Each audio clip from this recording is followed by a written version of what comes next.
Bonjour à tous, bienvenue sur cette nouvelle vidéo dont je vous ai parlé tout à l'heure dans un autre petit direct. Celle-ci sera donc diffusée sur ma chaîne YouTube d'ici quelques minutes, quelques heures. Je vais juste me rebrancher, j'ai peur de manquer de batterie. Voilà, les aléas du direct. Alors, voilà, donc c'est une vidéo qui va porter sur la notion de yin et yang, la notion d'équilibre. Depuis quelques jours, j'y pensais, depuis quelques temps même, et puis ce matin très fortement, parce que sur le groupe que j'anime, groupe de partage et de coaching, je ressens ce déséquilibre en ce moment, ce questionnement par rapport à cette part d'ombre que l'on a tous en nous, mais qui n'est pas si simple que ça à accepter. Moi la première. Hein. Donc c'est une réflexion qui m'est venue il y a déjà quelques semaines, puisque j'en ai parlé sur ma vidéo du mois de janvier concernant les vœux et énergie 2018, où je disais que l'un de mes vœux justement c'était de travailler sur cette notion oui, de polarité, mais surtout d'équilibre. Voilà, cette recherche d'équilibre, mais surtout cette notion de dualité qui finalement est et n'est pas. Alors je suis très partagée, vous voyez, je suis en pleine dualité par rapport à ça, parce que on entend beaucoup de choses par rapport à cette notion de dualité. Nous sommes le bien et le mal, nous sommes le yin et le yang, nous sommes douceur et fermeté à la fois, etc. Nous sommes l'ombre et la lumière, et c'est ce que je vais échanger, c'est ce sur quoi je vais échanger avec vous là maintenant. Mais en même temps, j'ai cette profonde conviction, et de plus en plus, que nous ne sommes pas cette dualité, parce que cette dualité n'existe pas, c'est une vue de notre esprit, et que nous sommes bien ce tout. Quand on dessine le yin et le yang, vous savez, ce rond avec, voilà, qui est divisé un peu comme ça en deux, avec deux autres petits ronds à l'intérieur. Mon fils en dessine énormément depuis quelques semaines. Il savait même pas comment ça s'appelait, il savait même pas ce que c'était. Je sais même pas de où il l'a vu. Il a bien dû capter ça de quelque part. Il en a encore dessiné un ce matin, encore hier soir. Et il me dit qu'on lui montre ça en ce moment. Alors ça m'a encore fait écho ce matin. Je me suis dit bon, il y a pas, il faut vraiment que j'essaye moi de réfléchir là-dessus, puis d'essayer de partager avec vous. Alors évidemment, je le dis régulièrement, mais je le redis dans cette vidéo, ce que je suis en train de partager là, ça n'est que mon expérience, que mon point de vue à un moment donné des choses, à un moment donné de ma vie. Et si je le partage avec vous, c'est parce que je me dis que ça peut peut-être aider certains, ça peut surtout, en tout cas c'est surtout ça ce que j'espère, ouvrir les consciences, faire réfléchir sur cette notion. Et puis ce que j'espère, voilà, c'est que ça va permettre l'échange autour de ça. Donc comme je vous le disais, moi je suis un peu plus convaincue par le tout que par la dualité. Maintenant, ça reste quand même quelque chose qui me taraude, surtout ces derniers temps, où effectivement je peux avoir, bon alors, état de femme enceinte peut-être, je peux avoir des moments de pure tristesse, de pur désarroi, comme des moments de pure vitalité, et ces moments où je suis triste, où je suis mal, bon là depuis quelques jours, allez je vais toucher du bois comme les superstitieux, mais franchement j'avoue que ça va mieux et du coup ça fait du bien, mais les moments où je suis pas bien, je m'en veux, je me sens mal, je me dis mais pourquoi je suis comme ça, je devrais pas, c'est pas mon habitude. Vous savez, je n'aime pas ce côté-là de moi. Je pense que, pourquoi je vous dis tout ça, parce que je pense que je suis pas la seule. Là, je lisais une dame ce matin qui me disait j'ai du mal à contenir ma colère, et c'est pas moi et c'est pas ma façon d'être. Et en même temps, ben moi je lui ai répondu qu'il fallait qu'elle accepte, parce que c'est ce que moi aussi je suis en train de travailler. Alors j'essaie de partager mes expériences. Il faut qu'elle accepte cette part-là, parce qu'elle fait partie d'elle. Et le problème, c'est que dans notre société, on essaie depuis, je veux dire, c'est pas actuel. Hein. Ce matin, on parlait encore avec mon fils de l'enfer et du paradis. Alors, on se rejoint là-dessus. On essaie de nous faire croire que dans la vie, il faut être bien, il faut être beau, il faut... Alors, effectivement, ce matin, Séraphin me disait, mon petit garçon qui a 8 ans, Mais en fait, c'est quoi l'enfer? Donc, je lui avais déjà répondu à cette question, mais je lui ai expliqué avec des mots simples, selon ma façon de voir les choses, et je lui ai expliqué que c'était une notion chrétienne qui avait été mise en place, notamment, eh bien, pour que les gens, entre guillemets, aillent dans le droit chemin, et ça pouvait leur éviter de faire des bêtises. Et, bon, voilà, on en a un petit peu discuté, et au final, c'est ça, on nous a, entre guillemets, formaté vers le bon, vers le bien, vers... Oh mince, je suis en train de voir que je suis pas en train de charger mon téléphone, on va être coupé. Excusez-moi hein, pour cette manip, voilà. Et les joies du direct. En plus, je suis dans mon lit, hein, pour ceux qui ont suivi l'histoire. Voilà, je suis alitée, donc on se débrouille, voilà. C'est fait, c'est réglé. Donc voilà, cette notion de bon, de bien, elle est présente depuis. Je peux pas dire le début de l'humanité. Je suis pas une pro en théologie, mais c'est quand même quelque chose qui est très très ancien, qui est très ancré dans nos façons d'être, dans nos façons de parler, nos façons de communiquer. On nous demande toujours, voilà, d'être gentil, d'être bon, d'être patient, enfin bref, tout ce qu'il y a du côté entre guillemets positif. Et on va venir, je pense à nos enfants déjà tout simplement, hein, sanctionner tout ce qui est mal. Bon, alors vous allez me dire oui, mais on peut pas non plus laisser tout faire, sinon c'est l'anarchie. On est d'accord. Mais je pense que au-delà du fait de dire à un enfant, je pense aux tout petits par exemple, un exemple très très concret, c'est les enfants qui mordent. Vous savez, tout bébé même, hein, vers 1 an par exemple. Ben oui, bon, alors là on est dans l'oralité. Bon bref, je vais pas vous passer, enfin je vais passer ce côté plus psycho, mais on va dire à un enfant c'est pas bien, c'est mal, et à aucun moment on ne lui exprime que ça fait partie de lui et qu'il faut qu'il accepte aussi d'être en colère, de pleurer. Moi j'entends très souvent des gens qui disent oh t'es moche quand tu pleures. Waouh! Non mais vous imaginez la frustration qu'on va garder toute notre vie. C'est une image qu'on va garder parce qu'on l'a entendu, on l'a intégré depuis tout petit. Quand tu pleures, t'es moche. Oh, alors même si c'est vrai, c'est vrai que moi je me trouve pas forcément au top de ma forme quand je pleure. Je me trouve pas magnifique dans le miroir. Mais ça fait partie de moi, ça fait partie des émotions. Et les émotions, quelles qu'elles soient, elles ont besoin d'être explorées, et puis voire même d'être exploitées. Elles ont besoin d'être dites, d'être exprimées, et elles ont leur place. Malheureusement, on ne leur donne pas, je trouve, hein, ça c'est ma façon de voir les choses peut-être, hein, mais je trouve qu'on ne leur donne pas suffisamment de place, en tout cas pas à toutes. On va être content quand notre enfant est content, quand il sourit, quand il rit, et puis on va râler quand il crie, quand il pleure, quand il s'énerve. C'est vrai que ça peut être agaçant, je suis une maman au quotidien, je sais ce que c'est, et en même temps, nous on fait un très gros travail en ce moment avec notre petit garçon notamment, avec notre fille aussi, mais en lui expliquant, je lui ai expliqué il y a peu de temps, parce que mon fils est très sensible par rapport à la lune par exemple, et il peut se mettre à pleurer il me le dit, je sais pas pourquoi je pleure, et je lui dis c'est rien, laisse couler, c'est que tu as besoin d'évacuer, c'est normal. Et du coup, ça dure pas très longtemps parce qu'il est dans l'acceptation de ses émotions et c'est hyper important. Alors tout ça pour en revenir où? À cette notion de yin, de yang, de bien, de mal, cette notion de dualité qui, moi, me gêne profondément dans le regard qu'on porte euh, au quotidien, quoi, hein, sur toutes les choses qui nous entourent, toutes les situations, toutes les personnes qui nous entourent. Et je pense effectivement que c'est quelque chose à remettre en perspective, de pouvoir se dire, j'ai le droit d'être triste, j'ai le droit de me sentir faible, même si je ne le suis pas, je dis j'ai le droit de me sentir, attention, hein.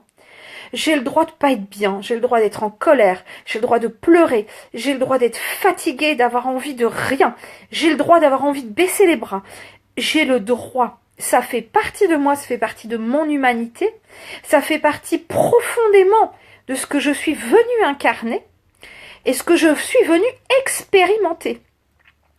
Et ça, c'est hyper important. C'est ce côté yin et yang. Alors le yin et le yang, souvent on le représente par le côté plus féminin yin et le côté plus masculin yang, mais derrière ça on met des émotions, des comportements, voilà, plus de douceur pour les femmes, plus de côté droit pour les hommes, etc., plus de force pour les hommes, le côté yang, et puis peut-être plus de de communication pour le côté yin. À la limite, hein, je viens pas réfuter toutes ces théories-là, ce que je viens dire c'est que quand vous dessinez le yin et le yang, effectivement, on peut avoir ce genre d'arabesque là au milieu qui va créer un genre de séparation. Cependant, pour moi, l'image que je vois, c'est ce cercle tout entier. Nous sommes ce yin et ce yang. Et nous demandons à ce qu'il soit équilibré. Si vous voyez un dessin de yin et yang, c'est bête, hein, je vais finir par vous en dessiner un, mais ils sont équilibrés. Il n'y a pas de partie plus fine que l'autre. Ah, alors là j'ai touché un point sensible. Hein. C'est-à-dire qu'il y a autant de parts de lumière que d'ombre. Autant de parts fortes que plus douces ou plus faibles selon la vision de certains. D'ailleurs, tout est une question de point de vue. Tout à l'heure, je reviens sur l'exemple de « je suis moche quand je pleure ». Mon mari me trouve très belle quand je pleure. C'est une question de point de vue. Moi, je me trouve faible sur certaines choses. Mon mari me dit, mais tu rigoles. Et mes amis me disent, attends, t'es super forte sur telle ou telle chose, alors que moi, je me trouve faible. Tout est une question de point de vue, d'une part. Donc, voilà. Et quand on est dans l'ego, dans le mental, quand on n'est pas bien, on voit les choses plutôt de manière pessimiste qu'optimiste. Et surtout, tout est une question d'équilibre. Ce qui fait que ce yin et ce yang ne peuvent... Enfin... Si, ils vont être déséquilibrés régulièrement, de temps en temps, et puis parfois un peu plus souvent que d'autres, un peu plus longtemps parfois. Et effectivement, comme le dit Yasmine, ce qui compte, c'est cet équilibre.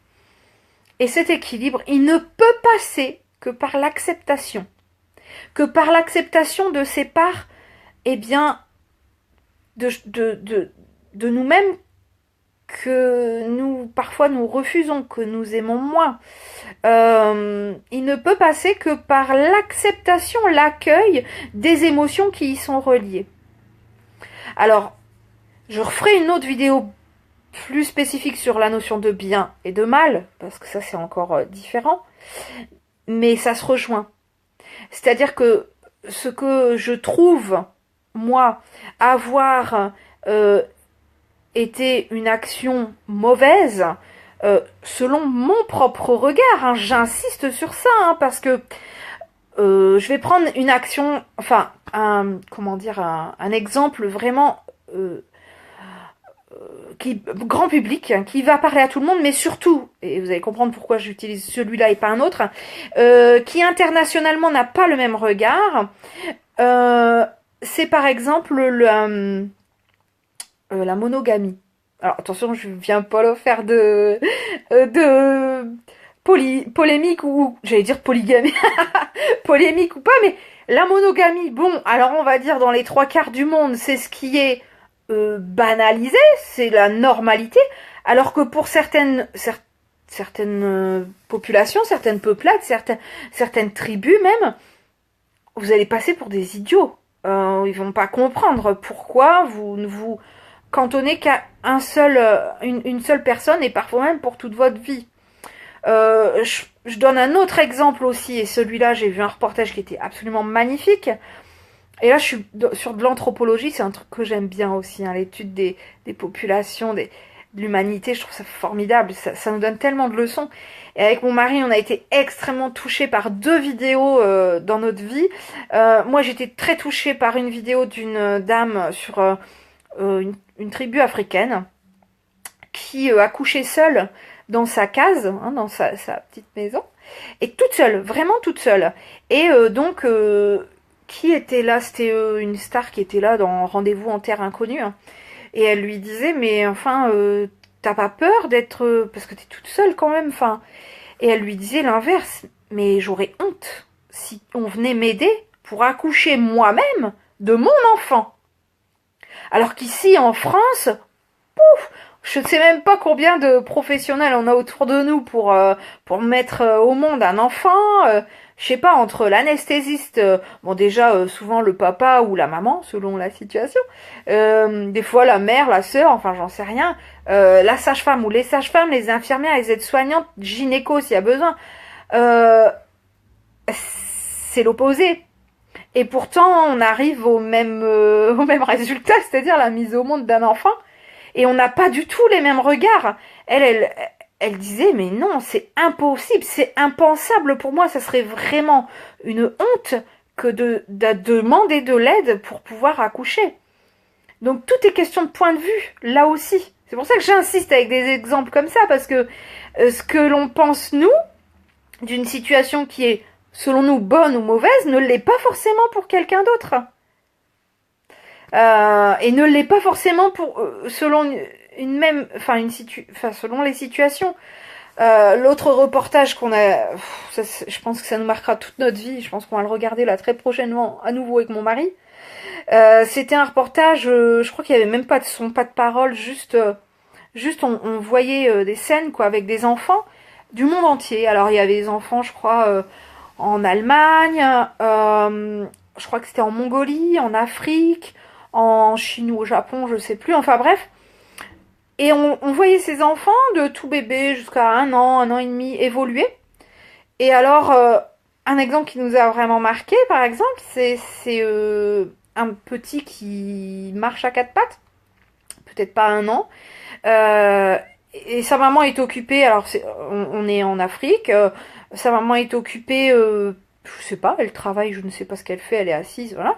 Elle a un œil sur son gamin, mais son gamin, il évolue quoi, hein, tout seul à terre, donc sur de la terre.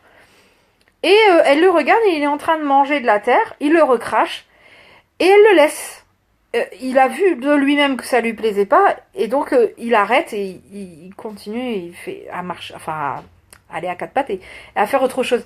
Alors que nous en France, et alors je parle même pas des pays asiatiques où là ben les gamins on les voit avec des masques. Alors et voyez, moi, rien qu'en parlant, je souris parce que c'est quelque chose qui me semble étrange. Voyez comme les différences de point de vue peuvent complètement changer la donne. Mais complètement changer la donne. Alors vous allez me dire, oui, d'accord, mais bon, ça, c'est des exemples vraiment liés aux coutumes de certains pays, etc., aux façons de vivre. D'accord. Mais sur une même situation, par exemple, deux personnes qui ont la même pathologie, elles vont la vivre différemment, on va les voir différemment, elles vont peut-être même avoir un traitement différent. Puis j'ai envie de dire heureusement, parce que sinon ça voudrait dire que tout est unifié, et ça serait dommage. Tout ça pour vous dire que c'est vraiment important parfois de prendre un peu de hauteur, de prendre un peu de recul, de remettre les choses dans un contexte plus large, plus général, pour pouvoir se permettre, non pas de se juger, parce que malheureusement c'est trop souvent ce que l'on fait, mais d'avoir un regard un petit peu plus objectif sur soi-même. C'est pas simple, hein, c'est pas simple du tout. Alors quand c'est vraiment compliqué, ben, on peut faire appel à quelqu'un, un thérapeute par exemple, qui va venir poser un regard neutre ou en tout cas différent sur nos actions, sur notre passé, sur ce que l'on a pu vivre et ce qui va parfois grandement nous aider à nous-mêmes accepter eh bien, certaines choses que l'on a vécues et qui ont pu être douloureuses. Et puis pouvoir donc accepter ce côté yang, ce côté sombre, ce côté plus négatif, comme disent certains, qui fait partie de nous et qui est absolument nécessaire à notre évolution. Est-ce que vous auriez un exemple de quelque chose que vous avez fait, que peut-être vous regrettez, dont vous avez honte, qui est difficile pour vous, et qui pourtant, si vous êtes un petit peu objectif, si vous allez creuser un petit peu, bien qu'aujourd'hui peut-être vous le regrettez toujours amèrement, vous a appris. Est-ce que ça vous parle? Est-ce qu'il y a quelque chose que je vais pas, voilà, je vous demande pas de partager, mais je vous demande juste d'y réfléchir quelques instants. Je suis convaincue que oui. Moi, personnellement, oui. Il y a des choses que j'ai faites. Peut-être qu'à l'heure d'aujourd'hui, je les ferais différemment, effectivement. Parce qu'elles ont laissé des traces qui m'ont permis d'apprendre. Et si la situation se reproduisait, probablement je ne ferais plus de la même manière. Mais comme je l'ai posté il n'y a pas très longtemps, ce ne sont pas des erreurs. Ce sont des expériences. Et je pense qu'il est hyper important et hyper urgent de prendre conscience de ça. Nous ne sommes pas dans l'erreur, nous ne sommes pas dans le mal, nous ne sommes pas dans la négation, la négativité, nous ne sommes pas dans les énergies négatives. Nous sommes dans une situation qui a besoin d'être explorée, être expérimentée, pour être intégrée, comprise, et pour pouvoir ainsi nous faire évoluer. Alors évidemment, là je ne parle pas des cas extrêmes de meurtre, de torture et autres horreurs et barbaries. Je n'en parlerai pas là parce que c'est très particulier, parce que c'est encore complexe pour les êtres humains que nous sommes que de comprendre que malheureusement ce sont aussi des apprentissages. Donc je n'irai pas au-delà, mais effectivement, si on veut avoir un regard encore plus haut et parler vraiment en tant qu'apprentissage, en tant qu'âme, on peut aussi l'envisager de cette manière. Bon, j'espère que vous aurez pu trouver cet exemple dont vous avez honte, pour lequel vous vous sentez coupable, qui vous met pas très à l'aise, mais qui pourtant a été source d'apprentissage et de leçons pour vous, source d'expérience. Je voudrais que vous puissiez entendre effectivement que cet équilibre entre le yin et le yang ne se fait pas sans mal et que nous avons besoin d'expérimenter autant de choses qui nous sont agréables que de choses qui nous semblent désagréables, en tout cas dans l'instant. Voilà pour ma petite réflexion du midi. Je suis ravie de l'avoir partagé avec vous. Je vais proposer une autre vidéo sur un thème complètement autre, complètement différent, qui s'appelle les walk-in. Et puis ensuite, je vais faire comme beaucoup d'entre vous. Je vais aller me restaurer et prendre un petit moment pour me poser. Je vous souhaite en tout cas une très belle journée, très belle fin de journée, très belle soirée si vous regardez cette vidéo en replay. Je vous souhaite le meilleur. Prenez bien soin de vous, de ces deux parties de vous qui ne font qu'une, ce yin et ce yang. Et racontez-nous vos expériences si vous en avez envie. Prenez soin de vous, je vous embrasse.